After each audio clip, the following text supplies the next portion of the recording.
Baik pemirsa Madu TV Nusantara dimanapun Anda berada, masih bersama kami di acara Santri Sowan Kiai yang kali ini bersama beliau Romo Kiai Haji Muhammad Maksum yang tadi masih bersambungan ataupun bersinggungan dengan perkara-perkara yang membatalkan puasa. Terima kasih, kita lanjutkan untuk segmen Mufattiratis Shaum. Tadi sampai kepada daya masuk kepada lubang, ada dua, daya mufatih, daya mufatih. Sekarang yang ketiga adalah berobat melalui salah satu jalan dua. Misal obat anti nyeri ada dimasukkan melalui dubur, ada seperti pasang kateter, itu juga memasukkan benda melalui jalan depan, maka itu juga termasuk membatalkan puasa. Jadi meskipun benda yang masuk itu tidak sampai kepada perut, tapi ketika sudah masuk bagian dalam, maka juga sudah membatalkan puasa. Mudah-mudahan kita tidak sakit hati Ramadan nanti ini, diberikan sehat walafiat, tidak sampai terjadi hal seperti itu. Yang keempat adalah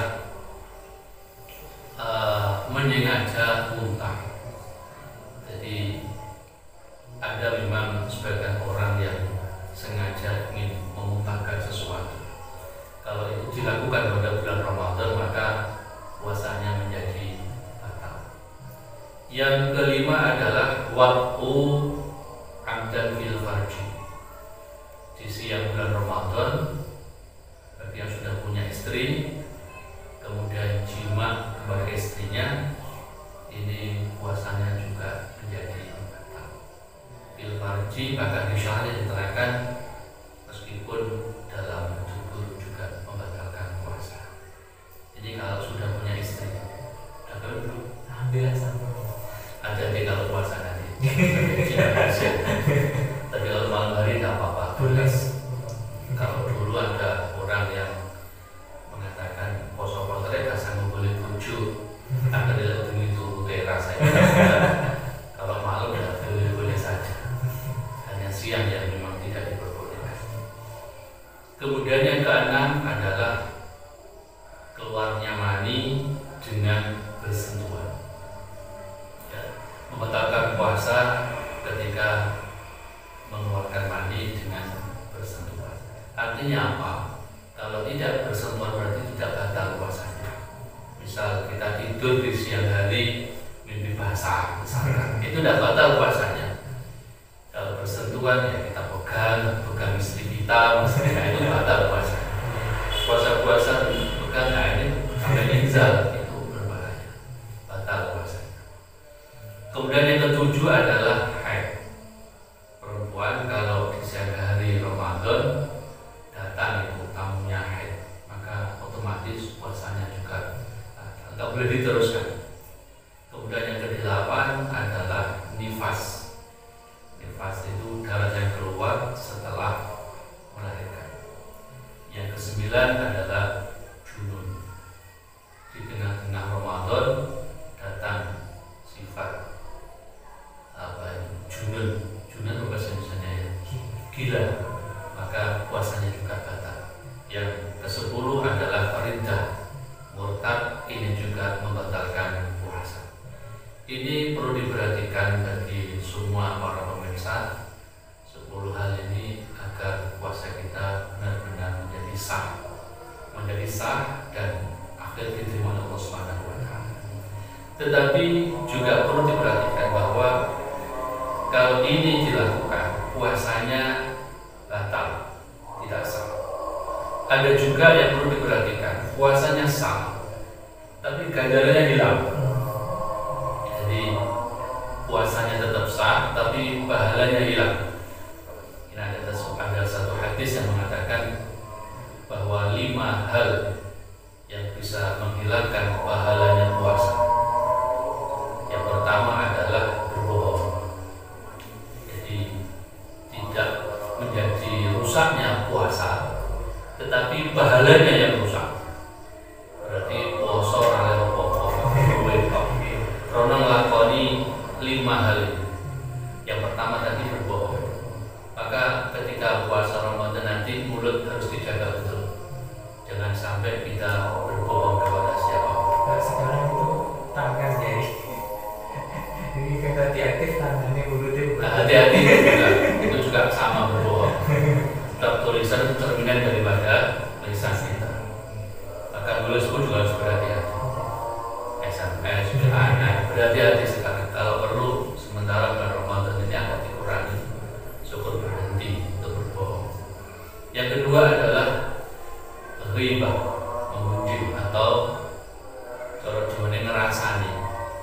Ramadan jangan merasa. Sebenarnya tidak saja di Ramadan merasanya ini, sebab itu dosa besar termasuknya. Jadi merasa itu dosa besar. Apalagi ketika dilakukan di bulan Ramadan, maka selain itu dosa juga bisa menghilangkan pahala daripada puasa itu sendiri. Maka kalau melihat TV di bulan Ramadan, hati-hatilah sekarang. Kalau TV lagi riba, lagi ngerasanya, ya matiin aja di TV-nya. Jangan kemudian kita justru asik mendengarkan, karena pendengar dengan pelaku riba itu sama. Maka kalau ada orang riba, ya kita segera untuk mendengarkan. Jadi mending lihat Mandu TV. Nah, jadi Mandu TV ini yang kita lihat. Jangan sampai kemudian lihat TV yang isinya riba atau mengunjungi sesama kita. Kalau mendengar itu kok malah ikut nimbrung lagi, bahaya. Kemudian namimah, adu-adu orang Jawa. Bahasanya apa? Ya adu-adu itu aja. Kemudian yang keempat adalah sumpah yang palsu. Nah, ini juga bisa membatalkan pahala daripada puasa kita. Dan yang terakhir adalah melihat dengan syahwat. Maka kalau bulan Ramadan sebaiknya nggak usah keluar saja. Kalau keluar ya hati-hati, jangan sampai melihat perempuan yang kemudian sampai kita itu syahwat. Syahwat itu apa? Syahwat itu melul qalbi, condongnya hati. Orang kok seperti itu ya. Condongnya hati itu termasuk syahwat, syahwat. Maka harus hati-hati. Ketika itu kita lakukan, maka bisa membatalkan pahala daripada puasa kita. Puasanya tetap sah, tetapi pahalanya yang sama sekali tidak dapat kita, yang tidak kita sah. Para pemirsa, sekali lagi ini beberapa hal yang perlu untuk diperhatikan terkait dengan beberapa fardunya puasa, kemudian hal-hal yang membatalkan puasa, dan sampai pada hal-hal yang bisa menghilangkan pahala daripada puasa itu sendiri. Karena ketika kita tidak perhatikan, maka puasa kita orang lain opo-opo, orang lain berluwe saja. Milo timbangannya kayak iso ngempet ngapusi, kayak iso ngempet ngerasani, kayak iso ngempet melihat yang bisa menimbulkan syahwat, tidur saja. Nanti orang sebab naum shaimi ibadah, bahwa tidurnya orang puasa itu termasuk kategori ibadah. Ada yang tanya, gimana Pak kalau seharian penuh tidur? Tidak apa-apa, pokoknya waktu salat bangun salat. Kalau terpaksa ketiduran terus ya tidak apa-apa, itu masuk wudhu. Tapi ya benar-benar kalau tidur sampai ke salat. Jadi ketika kita memang tidak bisa mencegah ini semua, akan lebih baik kita lakukan tidur saja di tengah atau di siang dan di Ramadan itu. Karena tidur itu sendiri sudah termasuk kategori ibadah. Mudah-mudahan kita semua diberikan pertolongan Allah Subhanahu wa taala sehingga mampu melaksanakan dengan sebaik-baiknya dan menghindari dari apa yang telah dilarang oleh agama. Begitulah pemirsa Mandu TV Nusantara dimanapun Anda berada. Begini ya, fenomena di akhir-akhir ini kan karena untuk menjaga stamina tubuh kita itu pemerintah menganjurkan kita untuk vaksin dan swab.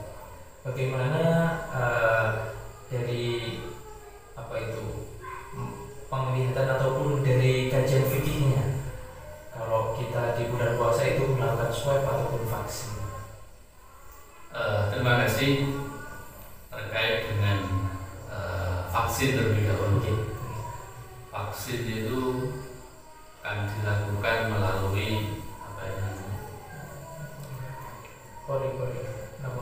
lengan. Jadi vaksin itu kan disuntikkan melalui lengan kita. Kami juga sudah divaksin 2 kali. Kalau seperti yang sudah ada prakteknya ini, maka vaksin itu tidak membatalkan puasa. Vaksin, suntik, kemudian infus melalui tangan itu tidak membatalkan puasa. Obat tetes mata juga tidak membatalkan puasa. Karena apa? Semua itu tidak termasuk kategori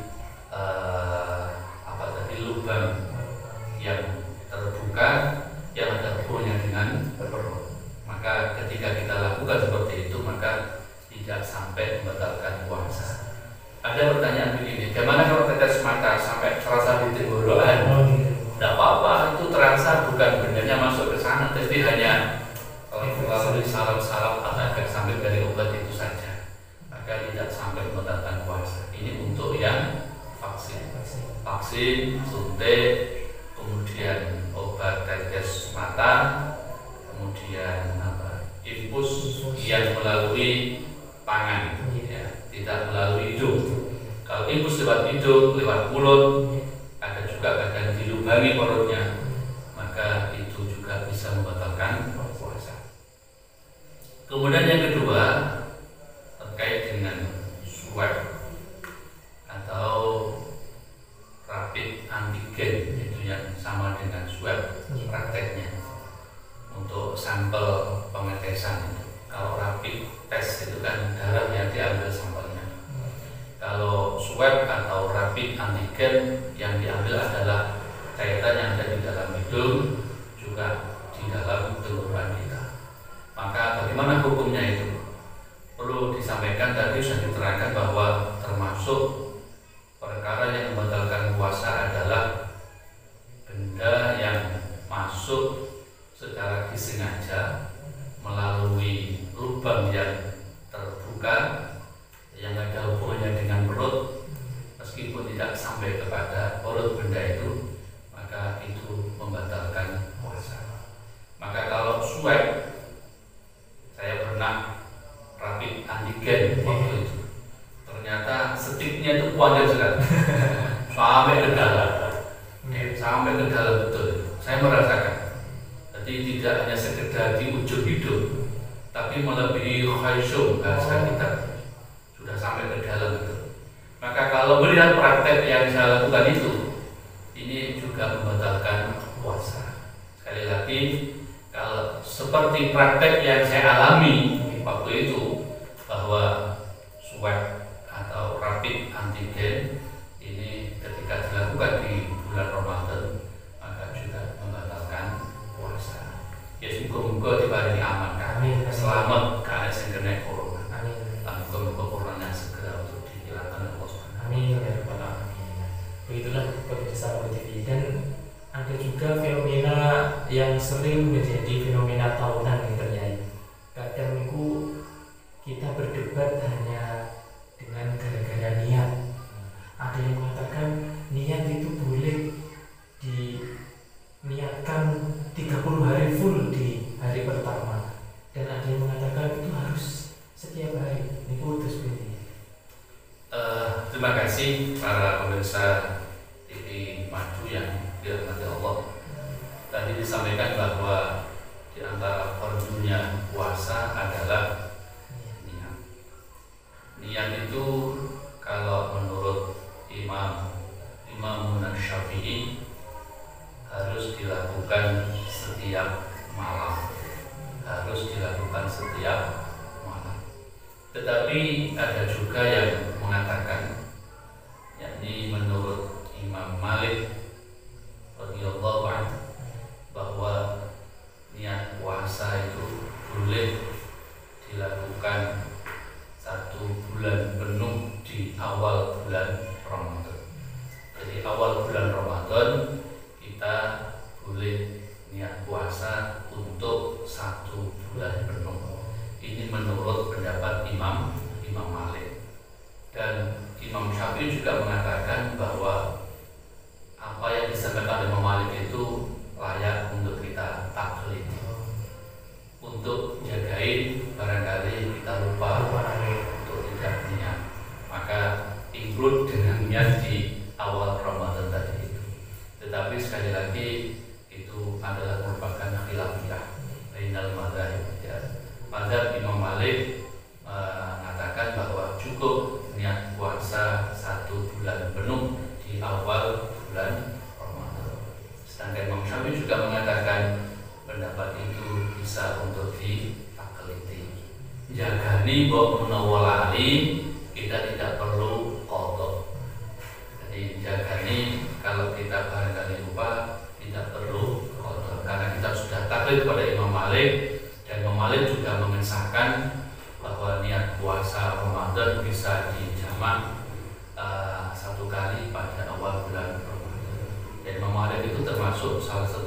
bil amrah. Pokok ngerti gaule jelas ditakliti orang. Begitulah pemirsa, tetap di stasiun TV Madu TV Nasional, Madu TV Nusantara. Jangan kemana-mana, karena setelah ini masih ada segmen berikutnya yang insya Allah tidak akan lebih insya Allah itu lebih banyak faedahnya, yaitu tetap mengupas tentang rukun dan hal-hal yang membatalkan puasa. Di sini saja.